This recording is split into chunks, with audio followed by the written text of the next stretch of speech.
আসলতে এই যে আমাৰ সৰকাৰে যেটু অৰুণোদয় আঁচনি দিছে, অৰুণোদয়েৰ 49খন ফৰ্ম দিছিল আমাৰ গাঁও পঞ্চায়েতেৰ জৰিয়তে।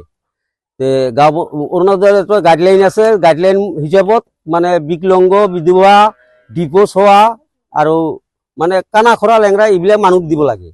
তেওঁলোকে মানে এইটো পঞ্চায়ত ৰাষ্ট্ৰ চলোৱা নাই, মানে মানে দালালি ৰাজ চলাই আছে। কেইজনমান 2-3টামান মেম্বাৰ লৈ আৰু কেইজনমান মানুহ লগত লৈ তেওঁলোকে মানে ভাল ভাল মানুহৰ নামত দিছে।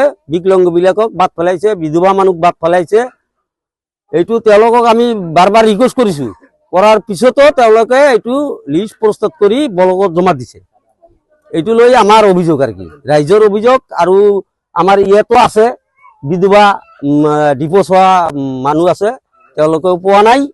দুখীয়া মানুহ আছে, মানে দুখীয়া মানে সীমাহীন দুখীয়া। সেইবিলাক মানে তেওঁলোকৰ আধা বিঘা মাটি সম্পত্তিও নাই, মানে কামলা খাটি খায়। কিছুমান এই যে এই এটা আছে বিকলাঙ্গ, আমি চাইছো 49টো নামের ভিতৰত লিষ্ট আমাৰ ওচৰত আছে। তাৰ ভিতৰত 16টা নাম মাত্ৰ মানে বিধৱা বিকলাঙ্গ সকলক দিছে, আৰু বাদ বাকী চাপৰ টাউনত ঘৰ থকা মানুহ পাইছে।